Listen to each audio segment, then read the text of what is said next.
कर हमें गौरवान्वित किया।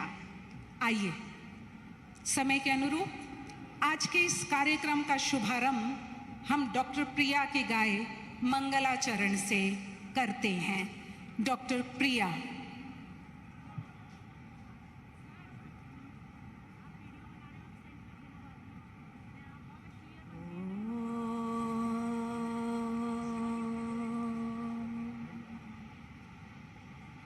ध्यायामो धवलावकुण्डनवती तेजोमयीं नैष्टिकीं स्निग्धापाङ्गविलोकिनीं भगवतीं मन्दस्मित श्रीमुखीं वात्सल्यामृतवर्षिणीं सुमधुरं संकीर्तनालापिनीं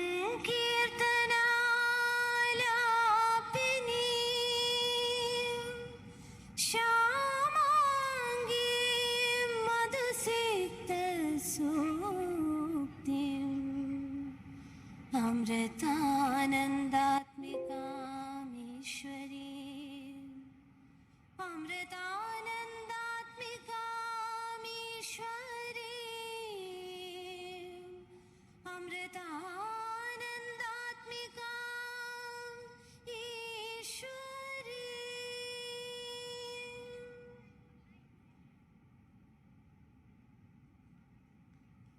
धन्यवाद डॉक्टर प्रिया। खूबसूरत स्वर पूरे वातावरण को मातृत्व स्वरूप प्रदान कर गए। अब हमारा अमृता हॉस्पिटल के निदेशक डॉक्टर संजीव सिंह जी से अनुरोध है कि वे मंचासीन अतिथियों का स्वागत शब्दों के द्वारा करें। डॉक्टर संजीव सिंह। ओम अमृतेश्वरीय नमः। पूज्य माँ के चरण कमलों में मेरा विनीत प्रणाम।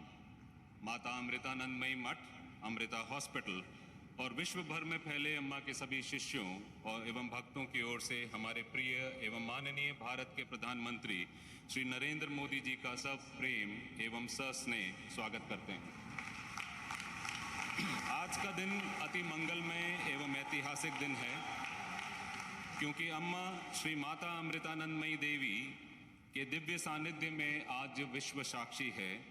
अम्मा के लोकोपकारी प्रकल्पों की श्रृंखला के चूड़ामणि कहलाने वाले 2600 बेड वाले अमृता हॉस्पिटल फरीदाबाद का उद्घाटन समारोह का धर्म, भाषा एवं जीवन क्षेत्र में भेदभाव किए बिना हर जीव को अपने बच्चे के रूप में देखने वाली आत्मस्वरूप अम्मा को हम विश्व माँ के रूप में अपने जीवन में समाहित करते हैं।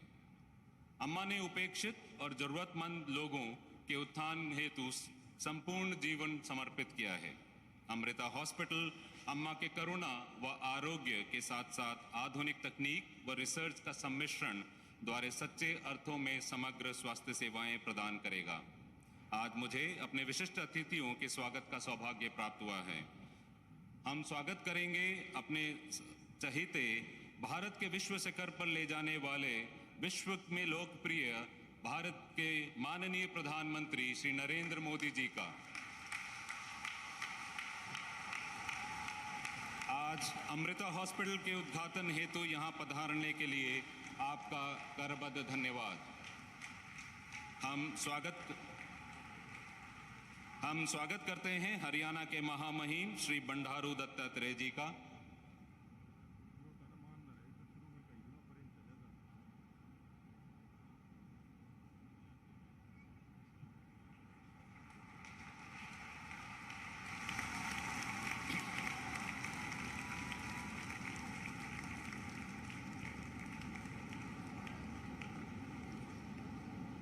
हम स्वागत करना चाहेंगे हरियाणा के महामहिम बंडारू दत्तात्रेय जी का। हम स्वागत करते हैं हरियाणा के मुख्यमंत्री श्री मनोहर लाल जी का, जिनका अमूल्य सहयोग हमें शिलान्यास के समय से होता आ रहा है।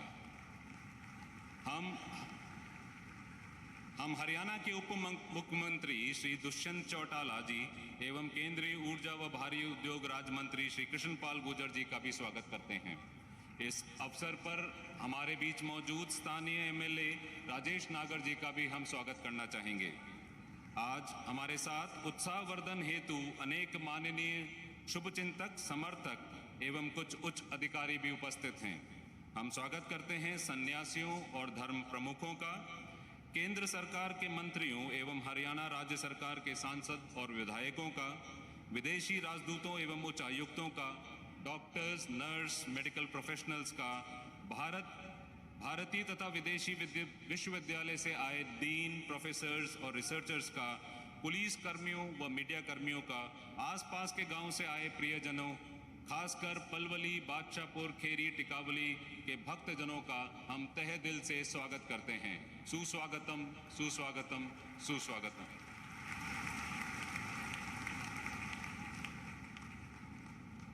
धन्यवाद डॉक्टर सिंह।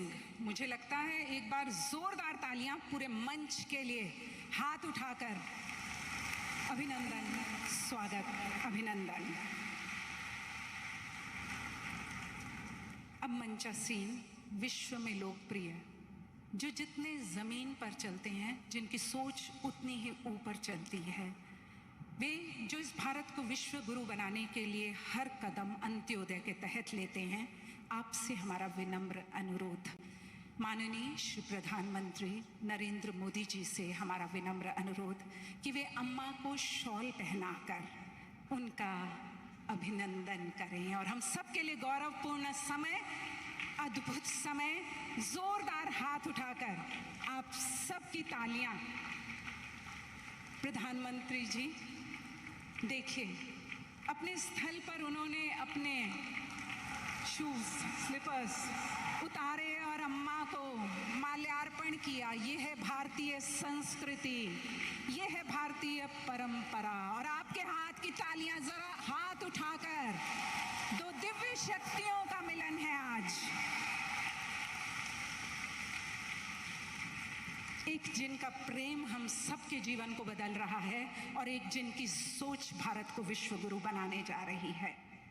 आइए अब हम मंच पर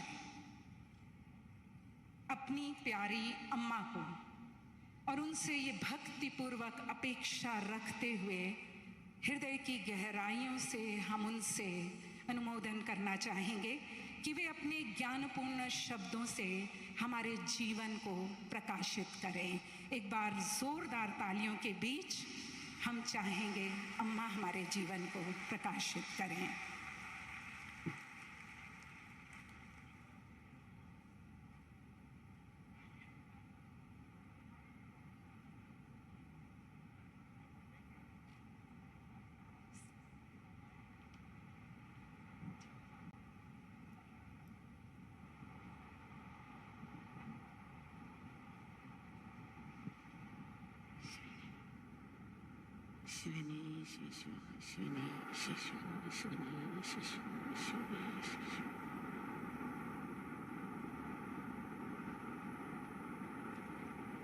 प्रेम स्वरूपी और आत्मस्वरूपी आप सभी के प्रणाम। Amma bows down to all of you who are the embodiments of pure love and universal consciousness. ഇതൊരു സമർപ്പണത്തിൻ്റെ ദിനമാണ്. ഭാരതത്തിൻ്റെ ആദരണീയനായ പ്രധാനമന്ത്രി ശ്രീ നരേന്ദ്രമോദിജി, ലോകത്തിൻ്റെ നാനാകത്ത് ഭാഗത്ത് വന്ന വിശിഷ്ട വ്യക്തികളെ ഈ മഹാസദസ്സിനെ സാക്ഷി നിർത്തി ഈ സ്ഥാപനം ലോകത്തിന് സമർപ്പിക്കുകയാണ്. ലോക നന്മയ്ക്കായി നടത്തുന്ന ഈ ആത്മസമർപ്പണത്തിൽ നിങ്ങളെ എല്ലാവരെയും പോലെ അമ്മയ്ക്കും സന്തോഷമുണ്ട്. ഈ അവസരത്തിൽ നമ്മുടെ ഹൃദയപൂർവ്വമുള്ള ഒരു പ്രാർത്ഥന ഇതാണ്: എല്ലാവരും ആരോഗ്യമുള്ളവരായിരിക്കട്ടെ, ആരും ഈശ്വരനെ മറക്കാതിരിക്കട്ടെ, എല്ലാവരും കഴിയുന്നത്ര സഹജീവികളെയും പ്രകൃതിയെ സ്നേഹിക്കാനും സേവിക്കാനും കഴിയട്ടെ, ലോകത്തിലെല്ലാവർക്കും സുഖവും ശാന്തിയും ഉണ്ടാകട്ടെ, ലോകാസമസ്ത സുഖനോ ഭവന്തു എന്നുള്ള മന്ത്രം എല്ലാവരിലും ഉറയ്ക്കട്ടെ. സാഹചര്യങ്ങളുടെ സമ്മർദ്ദവും ജീവിത വിവൃത്തിയ മറ്റു വെല്ലുവിളികളും സഹിക്കാൻ കഴിയാതെ വരുമ്പോഴാണ് പലരും ഈശ്വരനെ ആശ്രയിക്കുന്നത്, ക്ഷേത്രങ്ങളിലോ ആരാധനകളോ പോകുന്നത്, ഈശ്വരനോട് ഹൃദയം ഉരുകി പ്രാർത്ഥിക്കുന്നത്. ഹൃദയം ഉരുകി പ്രാർത്ഥിക്കുമ്പോൾ മറ്റെങ്ങും കിട്ടാത്ത ഒരു സുഖവും ശാന്തിയും ലഭിക്കും. വലിയൊരു ഭാരം ഇറക്കി വെച്ച ആശ്വാസം ഉണ്ടാകും. എന്നുവെച്ചാൽ ഈശ്വരൻ എല്ലാം കാണുകയും കേൾക്കുകയും അറിയുകയും ചെയ്യുന്നു, ഒരു മാർഗം കാട്ടിത്തരും എന്ന വിശ്വാസമാണ് ഈ അനുഭവത്തിന് കാരണം. ആദരസേവനത്തിനായി സ്ഥാപിച്ച ഈ സ്ഥാപനത്തെ ഒരു ക്ഷേത്രമായി കാണണം. ഈശ്വരനോട് അല്പം കാരുണ്യത്തിന് കനിവിന് വേണ്ടി യാചിക്കുന്ന ഭക്തന്മാരെ പോലാണ് ഡോക്ടറെ അടുത്ത് വന്ന രോഗികൾ. തീവ്രമായ ഒരു ദുഃഖാവസ്ഥയാണ് രോഗം. ക്ഷമയോടും സ്നേഹത്തോടുമുള്ള പരിചരണം ഏറ്റവും കൂടുതൽ അർഹിക്കുന്നവരാണ് അവർ. ക്ഷമയോടും സ്നേഹത്തോടും ഉള്ള സഹകരണം ഏറ്റവും കൂടുതൽ അർഹിക്കുന്നവരാണ് അവർ. അവരുടെ അഭയവും ആശ്രയവും ആശ്വാസ കേന്ദ്രമാണ് ആസ്പത്രികൾ. ഒരു രോഗിയെ സംബന്ധിച്ചിടത്തോളം ഡോക്ടർമാർ കാണപ്പെട്ട ദൈവമാണ്. കാരണം വേദനിക്കുന്ന സമയത്ത് ആശ്വാസം കൊടുക്കാൻ പറ്റുന്ന ഡോക്ടർമാരാണ്. അതുകൊണ്ട് ആതുരസേവനത്തിനായി തയ്യാറായി നിൽക്കുന്ന ഡോക്ടർമാരും നഴ്സുമാരും മറ്റെല്ലാ ജീവനക്കാരും ഹൃദയം തുറന്ന് ചിരിക്കുന്നവരായിരിക്കണം, നല്ല വാക്ക് പറയുന്നവരായിരിക്കണം. അവരുടെ കണ്ണിലും വാക്കിലും സ്പർശത്തിലും മൃദുലത ഉണ്ടായിരിക്കണം. നല്ല കേൾവിക്കാരായിരിക്കണം. അവരുടെ മനോദലം അറിഞ്ഞ് പ്രവർത്തിക്കുന്നവരായിരിക്കണം. തീർച്ചയായും ഡോക്ടർമാരത് ചെയ്യുന്നുണ്ട്, എങ്കിലും അത് പറയുന്നേ ഉള്ളൂ. ഈശ്വരൻ്റെയും മനുഷ്യരുടെയും വർദ്ധിക്കുന്ന പാലമാണ് ഡോക്ടർമാർ. അതുകൊണ്ട് ഒരു നല്ല ഡോക്ടർ ആധുനിക വൈദ്യശാസ്ത്രത്തിൻ്റെ കണ്ടുപിടുത്തങ്ങളിലും മികളിലും വിശ്വസിക്കുന്ന പോലെ തന്നെ ഈശ്വരൻ്റെ അത്ഭുതങ്ങളിലും വിശ്വസിക്കാൻ തയ്യാറാകണം എന്നുള്ള. സകല ജീവജാലങ്ങളും ഈശ്വരാകുന്ന ആ മഹാശക്തിയുടെ അംശങ്ങളാണ്. അന്തർയാമിയായ വിശേഷത്തിന് മുമ്പിൽ വിനയപൂർവ്വം നമിച്ചാൽ ആ പ്രഭാവം നമ്മളിലേക്ക് ഒഴുകിയെത്തും. അപ്പോൾ ഉള്ളിൽ നിറഞ്ഞു തുളുമ്പും. അപ്പോഴാണ് ഈശ്വരൻ്റെ അത്ഭുതങ്ങൾ നമ്മളിൽ കൂടി നടക്കുന്നത്. ഒരു ടാങ്കിലെ വെള്ളം മുഴുവനും ചെറിയ പൈപ്പ് കൂടെ പുറത്തോട്ട് കൊടുക്കുന്ന പോലെ അവിടുത്തെ ശക്തി നമ്മളോട് ജനങ്ങളിലേക്ക് എത്താൻ സാധിക്കും. നമ്മൾ റോഡിൽ കൂടി വണ്ടി ഓടിച്ച് പോകുമ്പോൾ രാത്രി കാലങ്ങളിൽ 2 വശം തൂണുകൾ കാണാം, അത് ചെറിയ പെയിൻറ്റ് പുരട്ടിയിരിക്കും. അപ്പോൾ ആ പെയിൻറ്റ് കാറിൻ്റെ പ്രകാശം തട്ടി പ്രകാശിക്കും. അപ്പോൾ വഴി തെളിഞ്ഞ് കാണും, ആൾക്കാരുണ്ടോ ഇല്ലയോ. അങ്ങനെ കണ്ട് വണ്ടി ഓടിച്ച് പോകും. അപ്പോൾ തൂണ് പറയാണ്, എൻ്റെ പ്രകാശം കൊണ്ടാണ് ഈ വണ്ടി ഓടുന്നത്. ഇതുപോലാണ് നമ്മൾ, അവിടുത്തെ ശക്തി കൊണ്ടാണ് നമ്മൾ പ്രവർത്തിക്കുന്ന ബോധം നമ്മൾ എടുക്കണം. നമ്മൾ കൊട്ടുവായിടാൻ വാ തുറന്നാൽ അത് പിന്നെ അടയ്ക്കണമെന്ന് എൻ്റെ പിന്നെ ശക്തിയുടെ അനുഗ്രഹം നമുക്ക് വേണം. ओम अमृतेश्वरी नमः। आज का दिन समर्पण का दिन है। माननीय प्रधानमंत्री जी श्री नरेंद्र मोदी जी विश्व भर से यहाँ पधारे गणमान्य सज्जनों तथा सम्मानित अतिथियों की सभा के साक्षित्व में हम इस संस्था का लोकार्पण करने जा रहे हैं। आप सभी की तरह अम्मा को भी विश्व कल्याण हेतु इसे समर्पित करते हुए बहुत हर्ष हो रहा है। इस अवसर पर अम्मा की यह हार्दिक प्रार्थना है, सब स्वस्थ रहें, कोई ईश्वर की शक्ति को भूले ना, सब यथाशक्ति सभी जीवों से प्रेम व सेवा करें, विश्व के सब लोग सुखी और शांत रहें। ओम लोका समस्ता सुखिनो भवन्तु, ये मंत्र सबके हृदय में बैठ जाए। अक्सर लोग ईश्वर को तभी याद करते हैं जब जीवन में कठिन परिस्थितियां और चुनौतियां आती हैं, तब वे पिघलते हृदय लिए दौड़े दौड़े मंदिर आदि पूजा स्थलों में जाते हैं।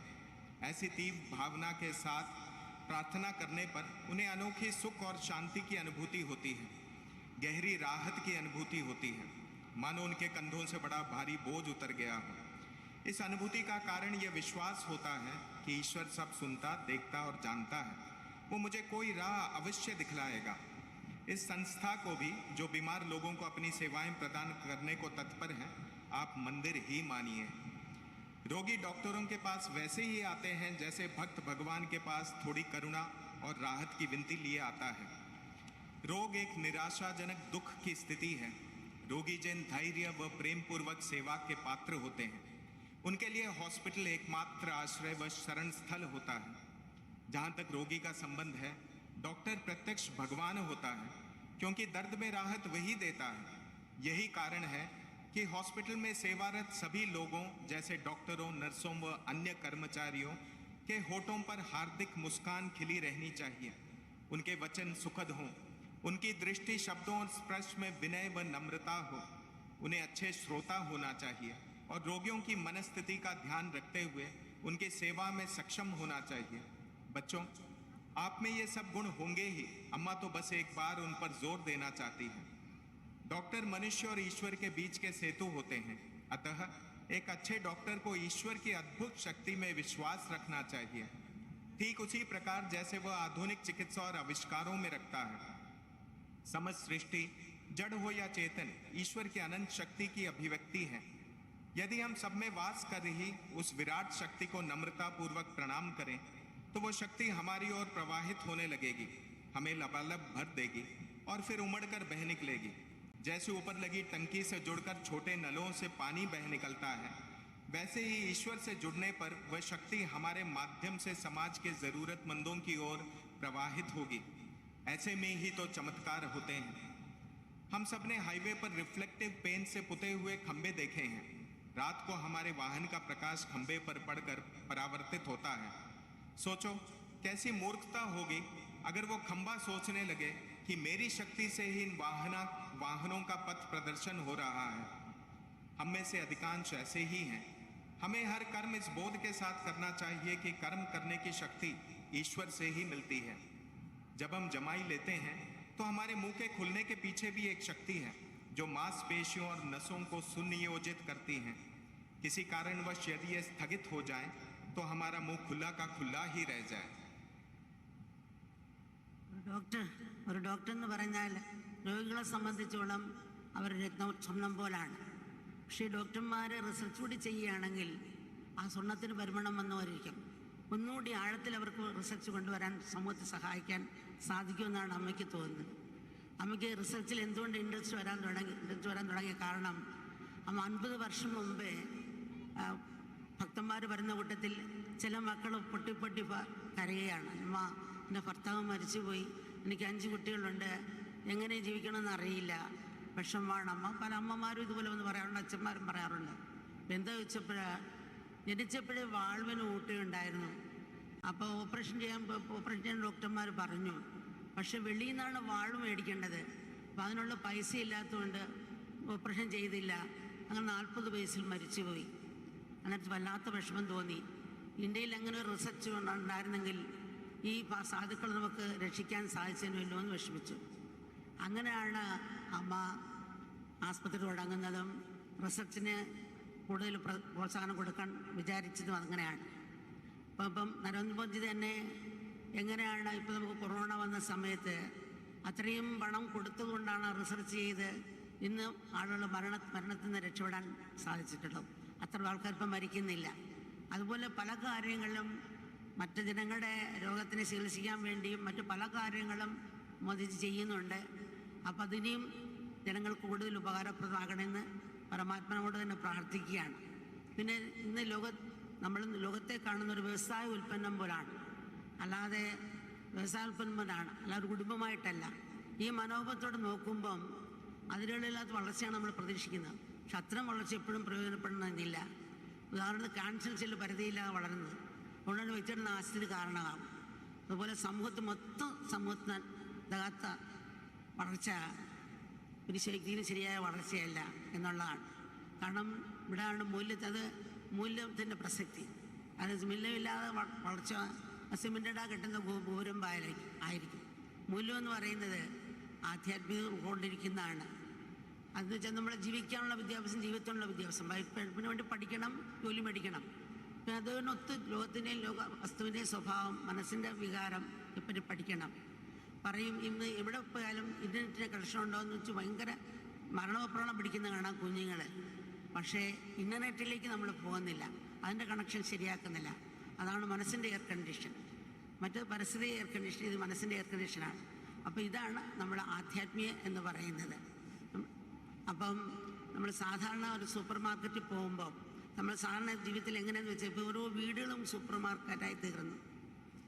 അവനും ഓരോ വരുത്തുമ്പോൾ സൂപ്പർ മാർക്കറ്റായി തീർന്നു. നമ്മളെ കാന്തം പോലെ ആകർഷിച്ചുകൊണ്ടിരിക്കുകയാണ്. ഓരോന്നും നമ്മളെ മാടി വിളിക്കുകയാണ്. ഈ ആഗ്രഹങ്ങളുടെ പുറകെ പോയാൽ ഒരിക്കലും 100% ശാന്തി കിട്ടിയില്ല. അത് ആകാശത്തൊട്ട് കക്ഷത്ത് വയ്ക്കുന്ന പോലാണ്. ആഗ്രഹങ്ങളും ആവശ്യവും രണ്ടും വ്യത്യാസമുണ്ട്. ഇപ്പോൾ 10 ലക്ഷം ഡോളറിൻ്റെ വാച്ചിട്ടാലും 10 ലക്ഷം രൂപയുടെ വാച്ചിട്ടാലും സമയം അറിയും, 1000 രൂപയുടെ വാച്ചിട്ടാലും സമയം അറിയും. ഇതുപോലാണ് ആഗ്രഹവും ആവശ്യം തമ്മിലുള്ള വ്യത്യാസം. അപ്പോൾ ഇത് മനസ്സിലാക്കി നമ്മൾ ലോകത്തിൻ്റെ സ്വഭാവത്തെ മനസ്സിലാക്കി നമ്മൾ ജീവിച്ചാൽ തീർച്ചയായിട്ടും മുന്നോട്ട് മറ്റുള്ളവരെ സഹായിക്കാൻ സാധിക്കുമെന്നാണ് നമുക്ക് തോന്നുന്നത്. സാധാരണ ഒരു പുഷ്പത്തിൻ്റെ മണം അത് വീശുന്ന ദിശയിലേക്ക് മാത്രമേ പോകുള്ളൂ. സ്നേഹത്തിൻ്റെയും സേവനത്തിൻ്റെയും പരിമളം അതെല്ലായിടത്തും ഒരേപോലെ പടരുമെന്നാണ്. ഇത് പറയുമ്പോൾ ഒരു സംഭവം നമ്മൾ ഓർക്കുകയാണ്. 50 വർഷം 60 വർഷം മുമ്പേ 55 വർഷം മുമ്പേ 1 കിലോമീറ്റർ അപ്പുറത്തുള്ളൊരു ഹോസ്പിറ്റലുണ്ട്. അവിടെ ഇളയ സഹോദരനെ കൊണ്ടുപോയി. അവിടെ ചെന്ന് കയറുമ്പം ഒരമ്മ 40 വയസ്സുള്ള അമ്മ മൂത്രത്തിൽ കല്ല് വന്ന് മൂത്രം പോകാതെ കിടന്ന് വെള്ളിവെക്കുകയാണ്. കിടന്നിങ്ങനെ ഉരുളുകയാണ്. ചുറ്റും കുറച്ച് പേര് കൂടി നിൽപ്പുണ്ട്. അപ്പം ഞാൻ ഇളയ ആങ്ങളെയും കൊണ്ട് ഡോക്ടറെ അടുത്ത് പോയി. തിരിച്ചു വരുമ്പോഴും ഒരു വെളിവെച്ചുകൊണ്ട് ഉരുളുകയാണ്. അപ്പം എന്താണെന്ന് വെച്ചപ്പോൾ അന്നത്തെ കാലത്ത് ഒരു സൂചി കൊണ്ടാണ് എല്ലാവരും ഇഞ്ചക്ഷൻ എടുക്കുന്നത്. ആ സൂചി ഒരാൾക്ക് എടുക്കും, പിന്നെ ചൂടുവെള്ളം തിളപ്പിക്കും, പിന്നെ അടുത്ത ആൾക്ക് എടുക്കും, പിന്നെയും ചൂടുവെള്ളം തിളപ്പിക്കും. പക്ഷേ കറണ്ട് ഇല്ലെങ്കിൽ പിന്നെ ആർക്കും ഇഞ്ചക്ഷൻ എടുക്കില്ല. പിന്നെ ഇഞ്ചക്ഷൻ എടുക്കണമെങ്കിൽ രോഗികളാണ് മേടിച്ചു കൊടുക്കേണ്ടത്. 10 പൈസയാണ് സ്പിരിറ്റ്. അത് മേടിച്ചു കൊടുത്താൽ ആ സൂചി കഴിയിട്ടാണ് ഇഞ്ചക്ഷൻ എടുക്കുന്നത്. ഈ സ്ത്രീക്ക് 10 പൈസ ഇല്ലാത്തതുകൊണ്ടാണ് ആ 4 മണിക്കൂർ മൂത്രം പോകാതെ കിടന്ന് വെളിവെച്ചത്. അപ്പോൾ ഇത് ഓരോന്ന് നമ്മൾ മനസ്സിലാക്കണം. മറ്റുള്ള എന്തെടുക്കുമ്പോഴും മറ്റുള്ള ലോകത്തേക്ക് ഒന്ന് ചുറ്റും നോക്കുന്നത് നല്ലതായിരിക്കും നമുക്ക് തോന്നുന്നു. ഒരു കുഴിയേര ഇണചേരുന്ന കുട്ടികളെ സൃഷ്ടിക്കുന്നു, മരിക്കുന്നു. അതിനപ്പുറം നമ്മളെന്ത് ചെയ്യുന്നു? കുഴിയേര പിന്നെയും മണ്ണിന് വളമാകുന്നു. നമ്മൾ മരിക്കുമ്പോൾ ഭൂമി കെമിക്കലിടും, അല്ലെങ്കിൽ അന്തരീക്ഷപ്പകം കൊടുക്കും. ഇതാണ് നമ്മൾ ജീവിക്കുമ്പോൾ എടുത്ത് നശിപ്പിച്ചും പോവുകയാണ് നമ്മൾ ചെയ്യുന്നത്. അപ്പോൾ അത് മനസ്സിലാക്കി നമുക്ക് എന്ത് ചെയ്യാം? സനാതനത്തിൽ സൂര്യന് മെഴുതിയുടെ ആവശ്യമില്ല.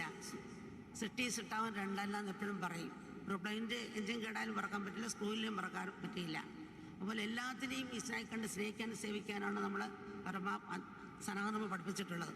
വലത് ഇടത് തലോടുന്ന പോലെ ആ ഒരു ഭാവത്തിലാണ് സനാതനം നമ്മളെ പഠിപ്പിച്ചിരിക്കുന്നത്. അപ്പം ഈ ജീവിതം ഒരു നെറ്റ്വർക്ക് പോലാണ്. ഈ പ്രപഞ്ചത്തിനൊരു താളമുണ്ട്, ഈ വിശ്വത്തിനും അതിലെ സകല ജീവിതത്തിനും തമ്മിൽ അഭേദ്യമായ ബന്ധമുണ്ട്.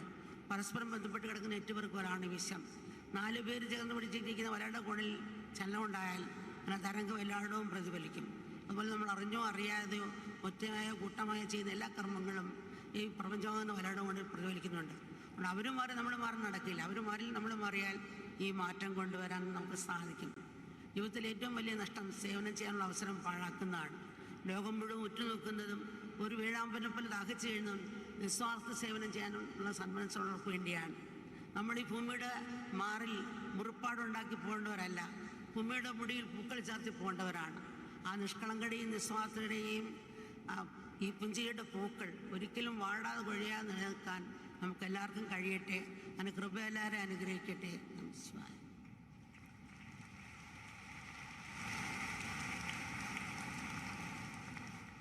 डॉक्टर का कार्य स्वर्ण जैसा है। इसमें यदि रिसर्च का अंश भी जुड़ जाए तो मानो सोना सुगंधित हो जाता है। अब अम्मा बताएंगे कि रिसर्च में अम्मा की रुचि कैसे जागी।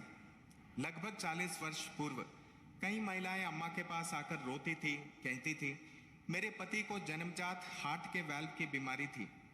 चूंकि विदेशों से वाल्व आयात करना बहुत महंगा पड़ता, उनका उपचार न हो सका। परिणाम स्वरूप 40 वर्ष की आयु में ही उनके हार्ट अटैक से मृत्यु हो गई। भारत में जब सस्ते दाम वाला चित्रा वाल्व बना तो यह बड़ी महत्वपूर्ण खोज थी, जिससे आम आदमी के लिए हृदय की शल्य चिकित्सा सुलभ हो गई। बाद में जब कोच्चि में हमारा अस्पताल खुला तब हम बहुत से निःशुल्क व कम लागत में ऑपरेशन कर पाए। अम्मा ने स्वयं ऐसे कई लोगों को देखा है जो इस सर्जरी के बाद 70 या उससे अधिक उम्र तक जी पाए। अम्मा के मन में विचार उठा कि काश ऐसा आविष्कार पहले हुआ होता, भारत में अच्छा रिसर्च हुआ होता। भारत के माननीय प्रधानमंत्री श्री नरेंद्र मोदी जी के द्वारा भारत में रिसर्च को जो प्रोत्साहन दिया गया है वह सराहनीय है। उदाहरण के लिए कोरोना वैक्सीन, जिसके आविष्कार से मृत्यु के दर में इतनी भारी गिरावट आई है। उसी प्रकार आयुष्मान भारत योजना, जो कि विश्व की सबसे बड़ी हेल्थ इंश्योरेंस योजना है, का जन्म उनकी ही दीर्घ दृष्टि और गरीबों के जीवन स्तर में सुधार लाने में उनके अथक प्रयास का फल है। ऐसी असंख्य योजनाएं हमारे यशस्वी प्रधानमंत्री जी कर रहे हैं। उन्हें इन कार्यों को आगे बढ़ाने की शक्ति ईश्वर प्रदान करे, ये अम्मा की प्रार्थना है।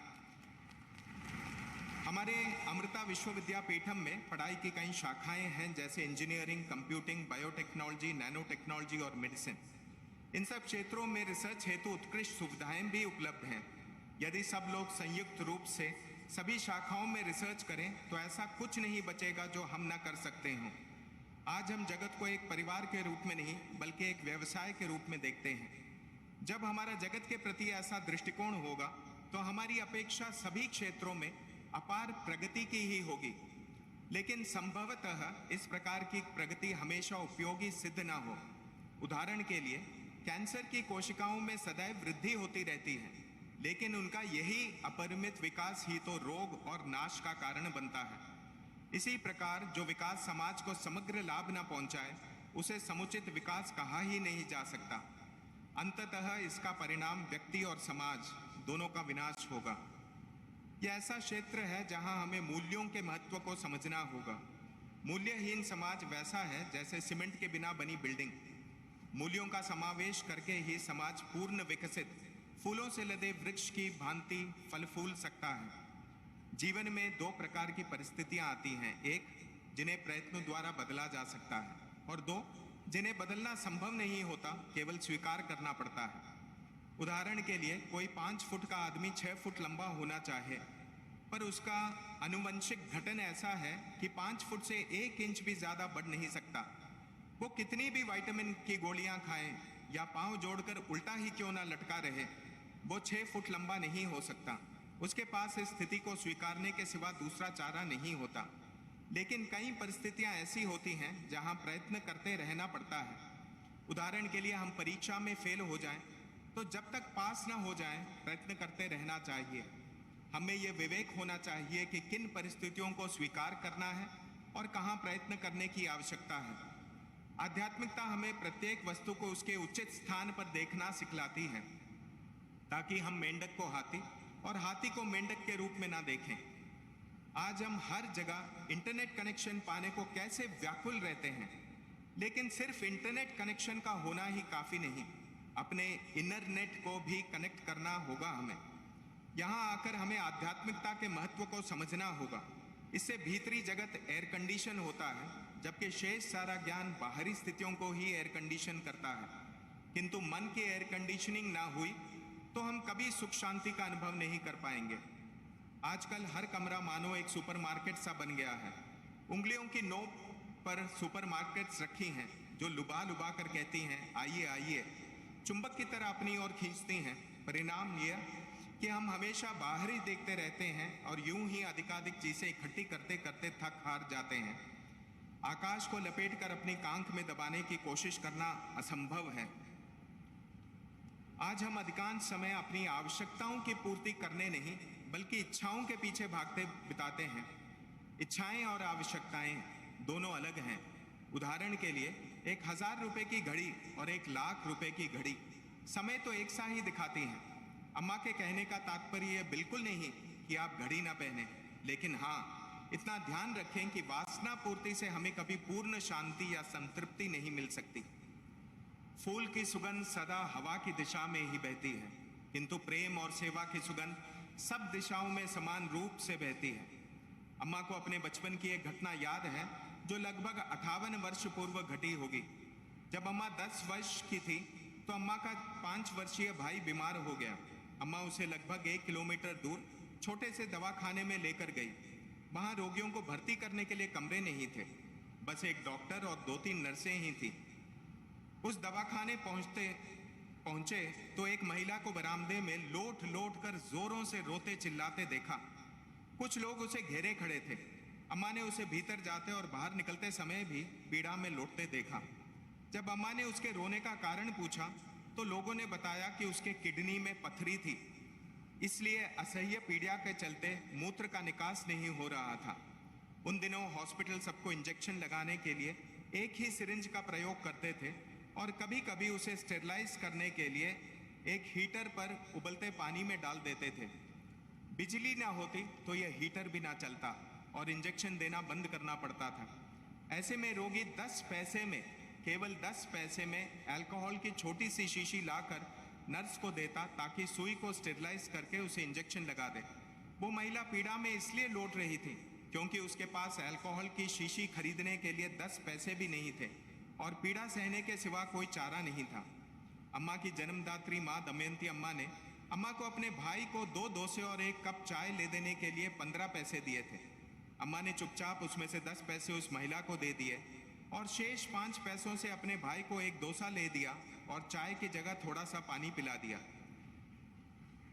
कितने ही लोग ऐसे हैं दुनिया में जिनके पास कुछ नहीं है और कष्ट में हैं। अम्मा के कानों में आज तक उस गरीब महिला की चीखें गूंजती हैं। तो कुछ भी करते समय हम हमेशा जगत के बारे में तनिक सोचें। आहार, निद्रा, मैथुन और मृत्यु तो कीड़े मकोड़ों के लिए भी सामान्य है। फिर ऐसा अनमोल मनुष्य जीवन पाकर क्या हम इससे बढ़कर कुछ कर रहे हैं? कम से कम कीड़े मकोड़े जितना लेते हैं उतना देते भी हैं। मृत्यु के बाद भी वे पौधों के लिए खाद बन जाते हैं, लेकिन मनुष्य जीवन भर बस लेता जाता है और मृत्यु पर भी धरती या वायु को प्रदूषित करके ही जाता है। जैसे सूर्य को राह दिखाने के लिए मोमबत्ती की आवश्यकता नहीं होती, वैसे परमात्मा को भी हमसे कुछ नहीं चाहिए। सनातन धर्म के अनुसार सृष्टा और सृष्टि में कोई भेद नहीं, तो हमें समूची सृष्टि में ईश्वर तत्व का दर्शन करते हुए सबसे समान रूप से प्रेम व आदर करना चाहिए। सृष्टि की हर चीज में एक लयताल है। संपूर्ण जगत और उसके हर प्राणी के बीच एक अटूट संबंध है। इस जगत के तार एक विशाल तंत्र की तरह परस्पर जुड़े हैं। जैसे किसी नेट को एक तरफ से पकड़कर हिलाएं तो उसकी तरंगे सब और महसूस की जा सकती हैं। उसी प्रकार जाने अनजाने हमारे भी सभी कर्मों की प्रतिध्वनि संपूर्ण सृष्टि में होती है। हम अलग थलग पड़े हुए द्वीप नहीं, एक ही श्रृंखला की कड़ियां हैं। हम दूसरों के बदलने की राह देखते रहेंगे तो कुछ नहीं होगा। पहले हम स्वयं को बदलने की कोशिश करें, फिर हमें देखकर दूसरे भी हमारा अनुकरण करेंगे। बच्चों, सेवा का कोई अवसर हाथ से जाने ना दो। जिनके हृदय में निस्वार्थ सेवा का भाव होता है, संपूर्ण जगत उन्हें आदर की दृष्टि से देखता है। हमें धरती माता पर घाव के निशान छोड़कर नहीं, बल्कि उसके केशों को फूलों से सजा कर जाना है। अम्मा परमात्मा से प्रार्थना करती है कि मेरे बच्चों के जीवन में निष्कलंकता एवं निस्वार्थ सेवा के फूल खिले रहें, ये फूल कभी मुरझाने ना पाए। यदि हम चाहते हैं कि हमारे कर्मों का वांछित फल मिले तो उसके लिए 3 चीजें आवश्यक हैं: उचित समय, स्वप्रयत्न और ईश्वर कृपा। उदाहरण के लिए, यदि कोई एक व्यक्ति एक नीलामी के लिए जाना चाहता हो, वो सुबह जल्दी तैयार होकर कार से एयरपोर्ट के लिए निकले, तो हो सकता है रास्ते में कार खराब हो जाए या एक्सीडेंट हो जाए और वो फ्लाइट के समय तक एयरपोर्ट ना पहुंच पाए, या समय पर एयरपोर्ट पहुंच जाए और चेक इन भी कर ले, पर बाद में घोषणा हो जाए कि इंजन में किसी गड़बड़ी के कारण या खराब मौसम के चलते फ्लाइट रद्द हो जाती है। यहाँ इस आदमी ने प्रयत्न तो किया, लेकिन कृपा पक्ष उसके अनुकूल नहीं था, इसलिए वो गंतव्य तक नहीं पहुंच सका। हमारे सभी कर्मों को पूर्ण बनाने के लिए ईश्वर कृपा का होना आवश्यक है। हम अपनी ओर से पूरा प्रयास करें और ईश्वर के अनुग्रह के लिए प्रार्थना करें। ईश्वर की कृपा सबकी रक्षा करें। ओम अमृतेश्वरी।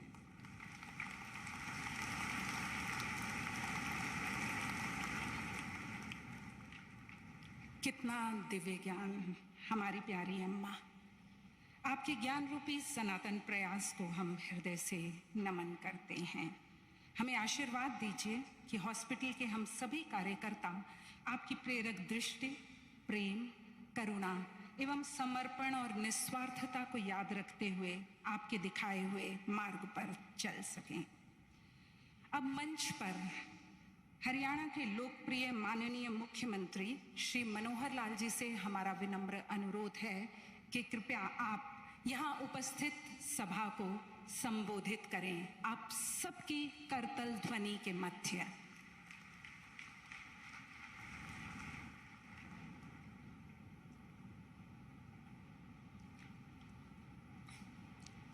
देश के लोगों की दिलों की धड़कन परम आदरणीय प्रधानमंत्री श्री नरेंद्र मोदी जी,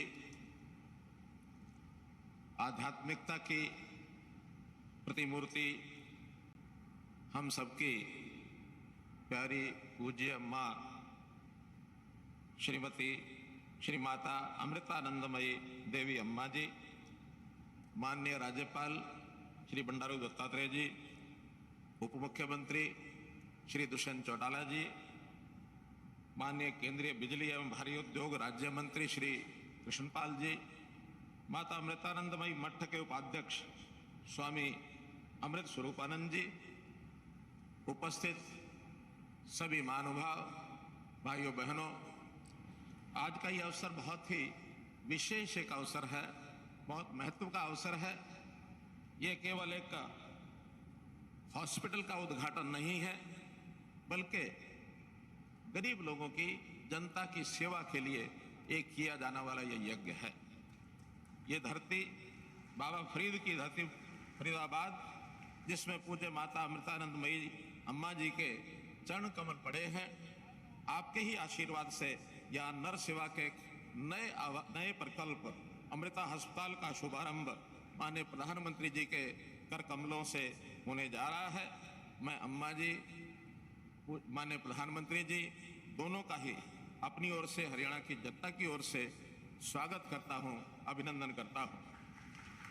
माननीय प्रधानमंत्री जी, आपके नेतृत्व में, आपके मार्गदर्शन में देश आगे बढ़ रहा है। हरियाणा के साथ भी आपका एक बहुत लगाव, बहुत प्रेम है। उसी लगाव और उसी प्रेम के कारण से आपका ये जो आज का आगमन है, इसको हम आशीर्वाद स्वरूप आज ग्रहण करते हैं। लोगों की तकलीफों के प्रति आपको कितनी चिंता है, इसको कौन नहीं जानता। खास करके वो लोग अभावग्रस्त, गरीब, अंत्योदय के उत्थान के लिए जो लक्ष्य लेकर के आप चल रहे हैं, गरीबों के चाहे मकानों की व्यवस्था हो, चाहे उनके स्वास्थ्य की चिंता हो, चाहे उनके घर में रसोई के अंदर गैस पहुंचाने की बात हो, चाहे हर घर नल देने की बात हो, इस प्रकार की जितनी भी योजनाएं आप लोगों की तकलीफ को दूर करने के लिए कर रहे हैं, आपके ये प्रयास बहुत सराहनीय हैं। भारतवासी सभी आपके इन कामों को देखते हैं तो उनके मन में एक हिम्मत और एक विश्वास जागता है और निश्चित रूप से वो सोचते हैं कि हाँ, हमारे पीछे, हमारी पीठ पर कोई खड़ा है। हमारे देश के प्रधानमंत्री नरेंद्र मोदी हमारे पीछे खड़े हैं, उनका विश्वास और उत्साह ये जागता है। इसी कड़ी में आज अम्मा द्वारा ये जो हॉस्पिटल बनाया जा रहा है, 130 एकड़ का ये हॉस्पिटल है।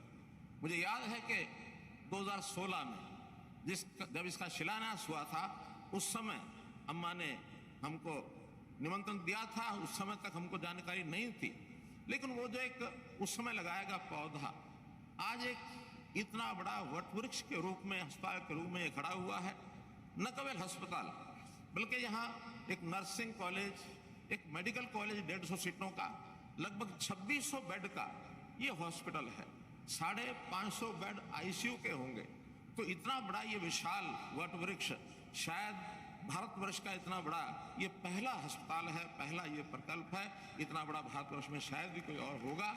तो आपने इस अस्पताल के माध्यम से जो अपने बच्चों के ऊपर हाथ रखा है, जो उनकी स्वास्थ्य की चिंता की है, ये प्रधानमंत्री जी के स्वस्थ भारत की जो हमारी कल्पना है, उस कल्पना को निश्चित रूप से आगे बढ़ाएगा। हम हरियाणा के लोग इससे लाभान्वित होंगे।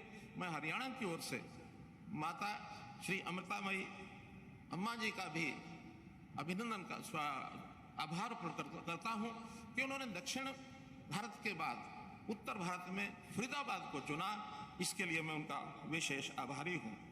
माननीय प्रधानमंत्री जी के हाथों आज ये जो प्रकल्प शुरू हो रहा है, ये उसी कड़ी को और आगे बढ़ाएगा कि देश में जैसे कोविड के समय प्रधानमंत्री जी के नेतृत्व में हम सब लोगों ने मिल करके एक लड़ाई लड़ी, उसको हराया है और आपके मार्गदर्शन में हम उसमें सफल हुए हैं। निश्चित रूप से इस प्रकार का ये जो प्रकल्प आगे कभी भी कोई स्वास्थ्य की दृष्टि से चैलेंज आता है तो इसका बहुत बड़ा योगदान इस अस्पताल को होगा। हम हरियाणा सरकार की ओर से भी स्वास्थ्य सेवाओं में जो वृद्धि कर रहे हैं वो भी बहुत उल्लेखनीय है। आपने आह्वान किया कि हर जिले में एक मेडिकल कॉलेज होना चाहिए, क्योंकि डॉक्टर्स की आपूर्ति अपने आप में बड़ा एक चैलेंज है। 2014 में जब हमने सत्ता संभाली थी, मात्र 7 मेडिकल कॉलेज उस समय चल रहे थे, 700 मेडिकल की सीटें थी। आज हमने उसमें 6 मेडिकल कॉलेज की वृद्धि और की है। इस समय 13 मेडिकल कॉलेज हो गए हैं, जिसमें 150-1,600 जो MBBS के डॉक्टर्स ये प्रवेश प्राप्त कर रहे हैं। और न केवल इतना ही, 8 मेडिकल कॉलेज, और मैं उसमें आज इस मेडिकल कॉलेज का भी नाम जरूर जोड़ना चाहूंगा कि अब 9 मेडिकल कॉलेज पाइपलाइन में और हो गए हैं। इन सब के बनने के बाद हर जिले में मेडिकल कॉलेज हो जाएगा और लगभग 2800 मेडिकल के जो छात्र हैं MBBS के, वो इसमें शिक्षा प्राप्त करेंगे और हरियाणा की प्रदेश की आपूर्ति तो हो ही जाएगी, और भी जहाँ कहीं डॉक्टर्स की आवश्यकता महसूस होगी, निश्चित रूप से सेवा के काम में ये लोग आगे बढ़ेंगे। हम लोगों ने आयुष्मान भारत, जो आपका एक बहुत बड़ा सपना है, प्रधानमंत्री जन आरोग्य योजना, जिसके अंदर अभी तक हरियाणा के 10.5 लाख परिवार उसमें सम्मिलित थे, हमने उसका दायरा बढ़ाया है प्रदेश सरकार की ओर से। उसमें और एक 11 लाख परिवारों को जोड़ करके लगभग 21.5 लाख परिवारों को उसका लाभ हम देने जा रहे हैं, ताकि गरीब आदमी को आवश्यकता पड़ने पर उसका लाभ 5 लाख रुपए प्रति वर्ष, ये जो उनको एक सहायता राशि का आश्वासन है, कि उनको मिल सके और उनका लाभ पहुंचा सके। आज मैं पुनः आपके यहाँ आगमन पर और इस इतने बड़े प्रयास जो माता अमृतामयी अम्मा जी, जिनको हम कहते हैं, इनके पैतरों से, वास्तव में ही अम्मा हम सबकी माँ है। सब आपके माँ श्री आपके सब बच्चे हैं, आपका आशीर्वाद इन बच्चों पर बना रहे। पुनः प्रधानमंत्री जी का, अम्मा जी का बहुत बहुत आभार, बहुत बहुत अभिनंदन करता हूँ। धन्यवाद।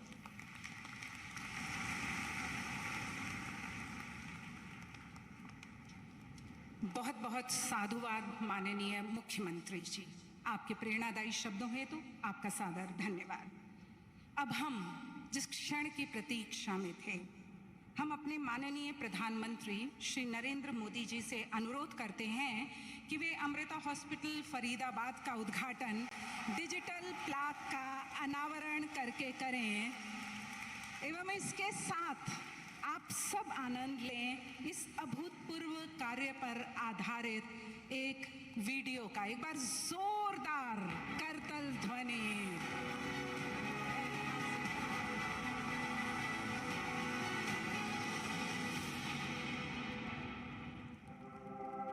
भारत के माननीय प्रधानमंत्री श्री नरेंद्र मोदी जी अम्मा के दिव्य सानिध्य में माननीय महामहिम बंडारू दत्तात्रेय एवं हरियाणा के मुख्यमंत्री श्री मनोहर लाल जी की उपस्थिति में अमृता हॉस्पिटल फरीदाबाद का उद्घाटन कर रहे हैं।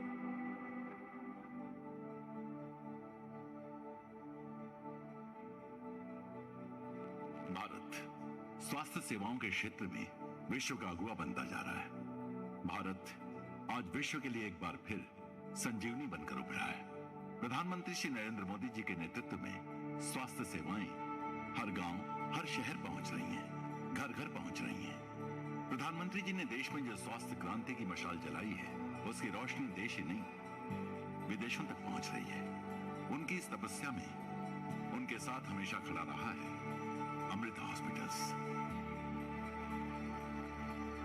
25 से अधिक वर्षों से अमृता हॉस्पिटल हमारे जीवन को उत्कृष्ट बनाने की दिशा में अग्रिम तकनीकी और नवीन चिकित्सा पद्धतियां अपनाकर उत्कृष्ट स्वास्थ्य सेवाओं में अग्रगामी रहा है। अपनी परंपरा का पालन करते हुए हमारी संस्थापिका अम्मा श्री माता अमृतानंदमयी देवी के आशीर्वाद से फरीदाबाद हॉस्पिटल का शिलान्यास 9 मई 2016 में माता अमृतानंदमयी मठ के उपाध्यक्ष तथा अमृता विश्वविद्यापीठम के अध्यक्ष स्वामी अमृत स्वरूपानंदपुरी की उपस्थिति में हरियाणा के मुख्यमंत्री श्री मनोहर लाल खट्टर जी के हाथों हुआ। अब हम आपके सम्मुख देश का सबसे बड़ा प्राइवेट हॉस्पिटल लेकर आ रहे हैं।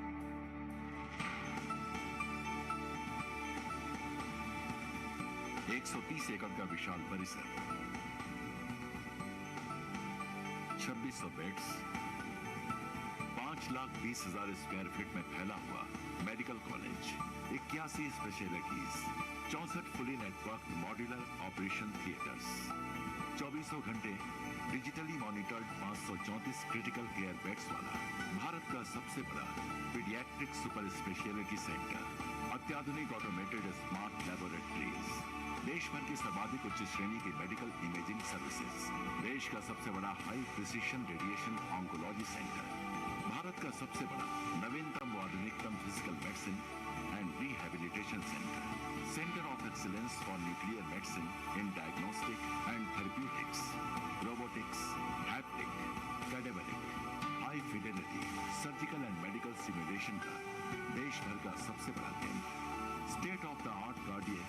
Interventional cath lab for clinical services, संक्रामक रोगों के लिए अधिकतम सुविधाएं, एक ब्लॉक रिसर्च के लिए समर्पित, पर्यावरण संबंधिता हेतु जीरो कार्बन फुटप्रिंट व जीरो वेस्ट डिस्चार्ज स्वास्थ्य सेवा सुविधाएं।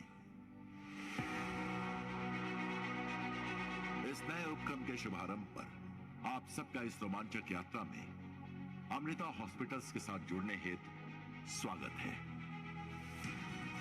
आइए जन जन तक स्वास्थ्य सेवाएं पहुंचाने के प्रधानमंत्री श्री नरेंद्र मोदी के संकल्प में अमृता हॉस्पिटल्स के साथ साथ आप भी भागीदार बनिए।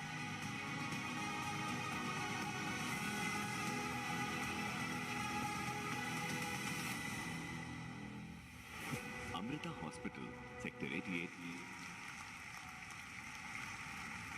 बिना कहे हमने उम्मीद रखी थी कि हम तालियों की गड़गड़ाहट का आप सबसे उम्मीद रखने के लिए कहेंगे, लेकिन आपके हाथ की करतल ध्वनि ने इस पूरे वातावरण को स्पंदित कर दिया। एक बार जोरदार तालियां इस खूबसूरत अभियान के आरंभ की। अद्भुत, कितना मंगलमय, कितना ऐतिहासिक क्षण।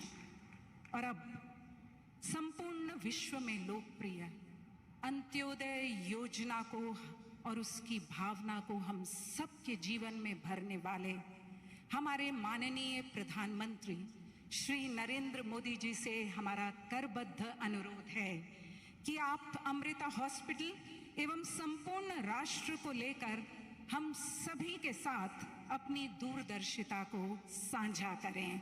माननीय प्रधानमंत्री श्री नरेंद्र मोदी जी।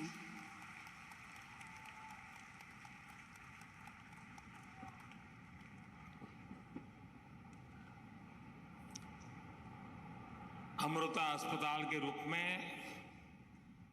हम सभी को आशीर्वाद दे रही मां अमृतानंदमयी जी को मैं प्रणाम करता हूं।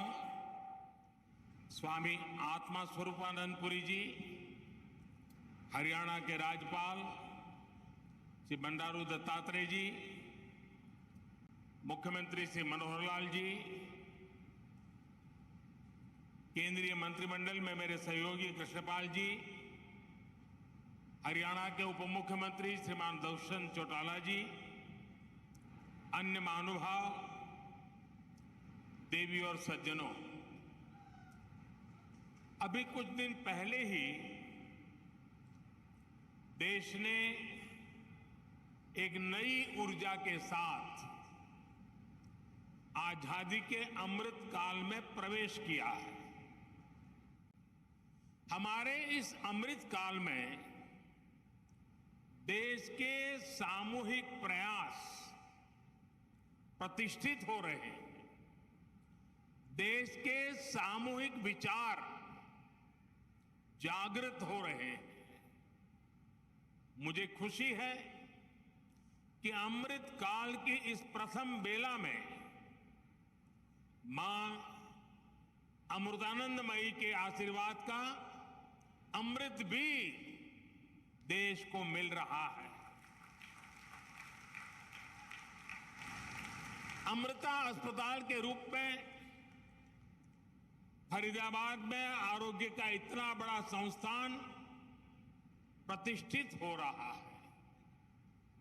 ये अस्पताल बिल्डिंग के हिसाब से, टेक्नोलॉजी से जितना आधुनिक है, सेवा, संवेदना और आध्यात्मिक चेतना के हिसाब से भी उतना ही अलौकिक है।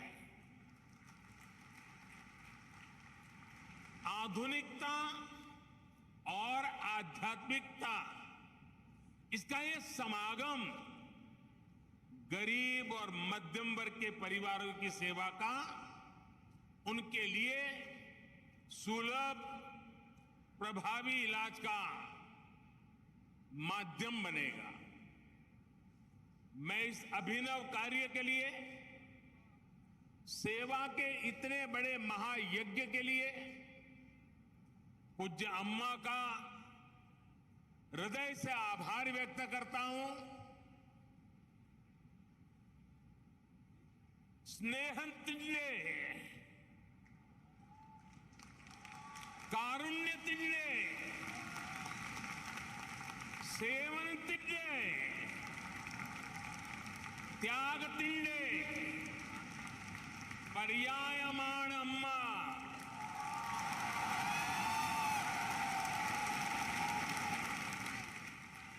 माता अमृतानंदमयी देवी भारतिंडे महत्ताय आध्यात्मिक परंपरांतिंडे नेरवकाशियाण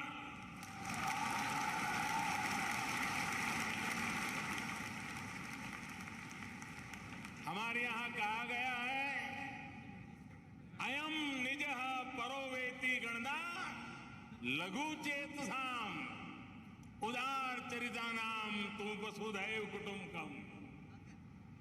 इन महाउपनिषद आशयमाण अम्मयुडे जीविता संदेशम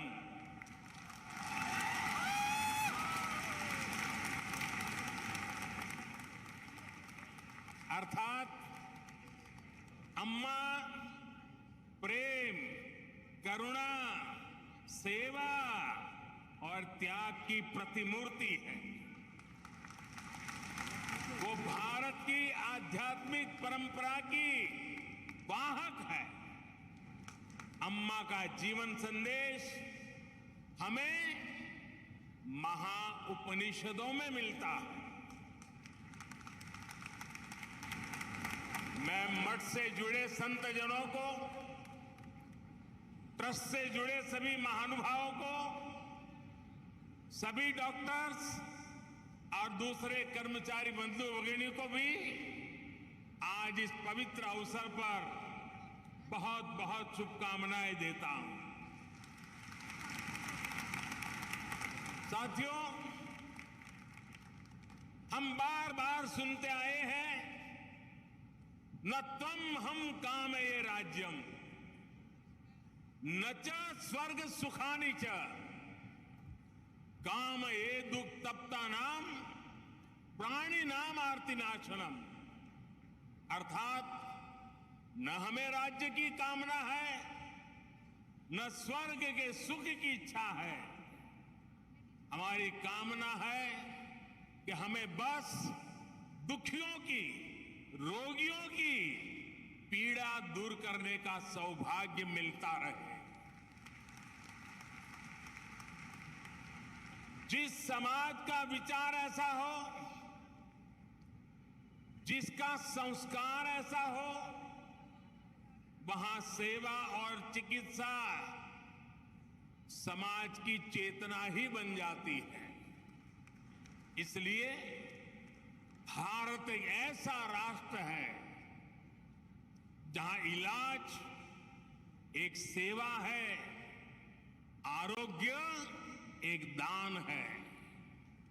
जहां आरोग्य, आध्यात्म दोनों एक दूसरे से जुड़े हुए हैं। हमारे यहां आयुर्विज्ञान एक वेद है। हमने हमारी मेडिकल साइंस को भी आयुर्वेद का नाम दिया है।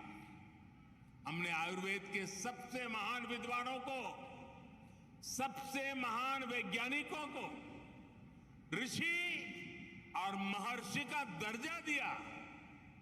उनमें अपनी पारमार्थिक आस्था व्यक्त की।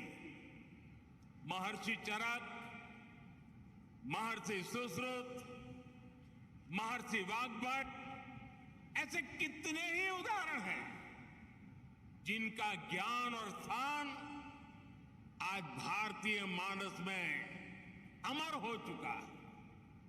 भाई और बहनों, भारत ने अपने इस संस्कार और सोच को सदियों की गुलामी और अंधकार में भी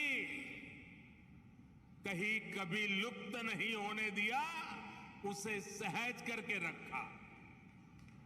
आज देश में हमारी वो आध्यात्मिक सामर्थ्य एक बार फिर सशक्त हो रहा। हमारे आदर्शों की ऊर्जा एक बार फिर बलवती हो रही है।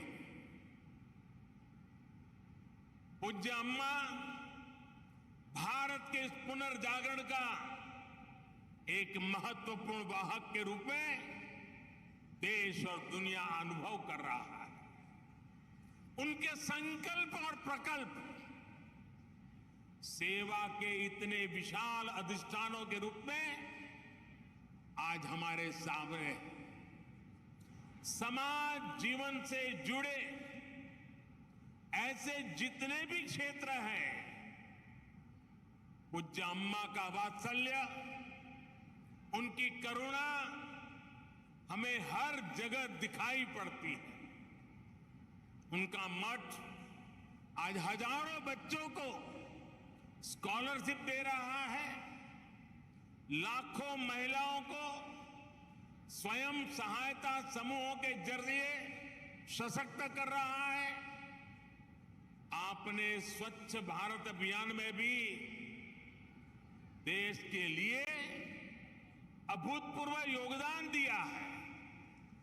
स्वच्छ भारत कोष में आपके द्वारा दिए गए बहुमूल्य योगदान के कारण गंगा किनारे बसे उस इलाकों में काफी काम हुआ।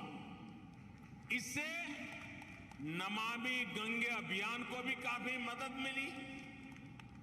पूज्य अम्मा, उनके प्रति पूरे विश्व का श्रद्धाभाव है। लेकिन मैं एक भाग्यवान व्यक्ति हूं। पिछले कितने ही दशकों से पूज्य अम्मा का स्नेह, पूज्य अम्मा का आशीर्वाद मुझे अविरत मिलता रहा है। मैंने उनके सरल मन और मातृभूमि के प्रति विशाल विजन को महसूस किया है। और इसलिए मैं कह सकता हूं कि जिस देश में ऐसी उदार और समर्पित आध्यात्मिक सत्ता हो, उसका उत्कर्ष और उत्थान सुनिश्चित है। साथियों, हमारे धार्मिक और सामाजिक संस्थानों द्वारा शिक्षा, चिकित्सा से जुड़ी जिम्मेदारियों के निर्वहन की यह व्यवस्था एक तरह से पुराने समय का पीपीपी मॉडल ही है। इसे पब्लिक प्राइवेट पार्टनरशिप तो कहते ही है, लेकिन मैं इसे परस्पर प्रयास के तौर पर भी देखता हूं। राज्य अपने स्तर से व्यवस्था खड़ी करते थे, बड़े बड़े विश्वविद्यालयों के निर्माण की में भूमिका निभाते थे, लेकिन साथ ही धार्मिक संस्थान भी इसका एक महत्वपूर्ण केंद्र होते थे। आज देश भी ये कोशिश कर रहा है कि सरकारें पूरी निष्ठा और ईमानदारी से मिशन मोड में देश के स्वास्थ्य और शिक्षा क्षेत्र का कायाकल्प करें। इसके लिए सामाजिक संस्थाओं को भी प्रोत्साहन दिया जा रहा है। प्राइवेट सेक्टर के साथ पार्टनरशिप करके प्रभावी पीपीपी मॉडल तैयार हो रहा है। मैं इस मंच से आह्वान करता हूं, अमृता हॉस्पिटल का यह प्रकल्प देश के दूसरे सभी संस्थाओं के लिए भी एक आदर्श बनेगा, आदर्श बन के उभरेगा। हमारे कई दूसरे धार्मिक संस्थान इस तरह के इंस्टीट्यूट चला भी रहे, कई संकल्पों पर काम कर रहे हैं। हमारे प्राइवेट सेक्टर पीपीपी मॉडल के साथ साथ स्पिरिचुअल प्राइवेट पार्टनरशिप की वो भी आगे बढ़ा सकते हैं। ऐसी संस्थाओं का संसाधन उपलब्ध करवाकर उनकी मदद कर सकते हैं। साथियों, समाज के हर वर्ग, हर संस्था, हर सेक्टर के प्रयास का नतीजा होता है। ये हमने कोरोना के इस काल में भी देखा है। इसमें भी जो स्पिरिचुअल प्राइवेट पार्टनरशिप रही है, आज उसका मैं विशेष रूप से जिक्र करूंगा। आप सभी को ध्यान होगा कि जब भारत ने अपनी वैक्सीन बढ़ाई थी तो कुछ लोगों ने किस तरह का दुष्प्रचार करने की कोशिश की थी। इस दुष्प्रचार की वजह से समाज में कई तरह की अफवाहें फैलने लगी। लेकिन जब समाज के धर्मगुरु, आध्यात्मिक गुरु एक साथ आए, उन्होंने लोगों को अफवाहों पर ध्यान न देने को कहा और उसका तुरंत असर भी हुआ। भारत को उस तरह की वैक्सीन हेसिटेंसी का सामना नहीं करना पड़ा जैसा अन्य देशों को देखने को मिला। आज सबका प्रयास की यही भावना है जिसकी वजह से भारत दुनिया का सबसे बड़ा वैक्सीनेशन कार्यक्रम सफलतापूर्वक चला पाया। साथियों, इस बार लाल किले से मैंने अमृत काल के पंच प्राणों का एक विजन देश के सामने रखा है। इन पंच प्राणों में से एक है गुलामी की मानसिकता का संपूर्ण त्याग। इसकी इस समय देश में खूब चर्चा भी हो रही है। इस मानसिकता का जब हम त्याग करते हैं तो हमारे कार्यों की दिशा भी बदल जाती है। यही बदलाव आज देश के हेल्थ केयर सिस्टम में भी दिखाई दे रहा है। अब हम अपने पारंपरिक ज्ञान और अनुभव पर भी भरोसा कर रहे हैं, उनका लाभ विश्व तक पहुंचा रहे हैं। हमारा आयुर्वेद, हमारा योग आज एक विश्वसनीय चिकित्सा पद्धति बन चुका है। भारत के इस प्रस्ताव पर अगले वर्ष पूरा विश्व इंटरनेशनल मिलेट ईयर मनाने जा रहा है। मोटा धान, मेरी अपेक्षा रहेगी कि आप सभी इस अभियान को भी इसी तरह आगे बढ़ाते रहें, अपनी ऊर्जा देते रहें।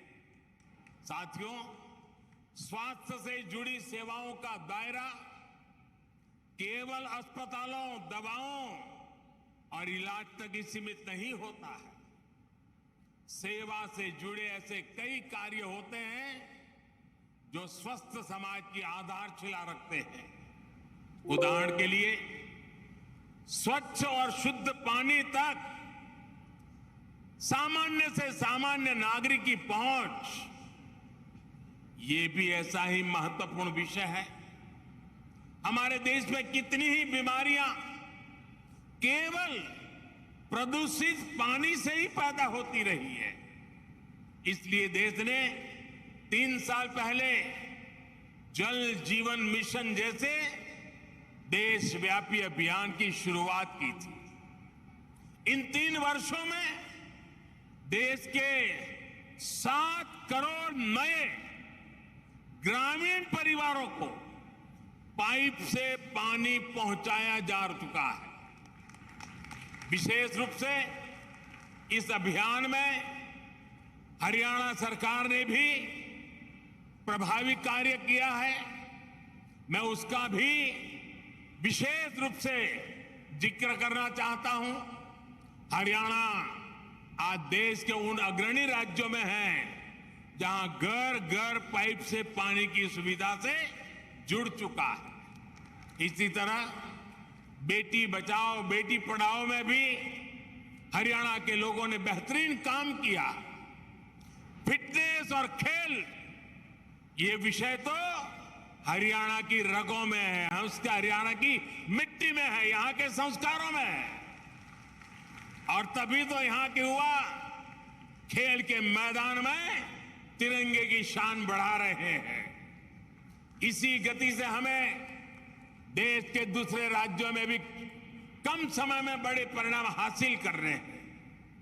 हमारे सामाजिक संगठन इसमें बहुत बड़ा योगदान दे सकते हैं। साथियों, सही विकास होता ही वो है जो सब तक पहुंचे, जिससे सबको लाभ हो। गंभीर बीमारी के इलाज को सबके लिए सुलभ कराने की ये भावना अमृता अस्पताल की भी है। मुझे विश्वास है कि सेवा भाव का आपका ये अमृत संकल्प हरियाणा के, दिल्ली एनसीआर के लाखों परिवारों को आयुष्मान बनाएगा। एक बार फिर पूज्य अम्मा के श्री चरणों में प्रणाम करते हुए, आप सबका हृदय से अभिनंदन करते हुए अनेक अनेक शुभकामनाएं। बहुत बहुत धन्यवाद।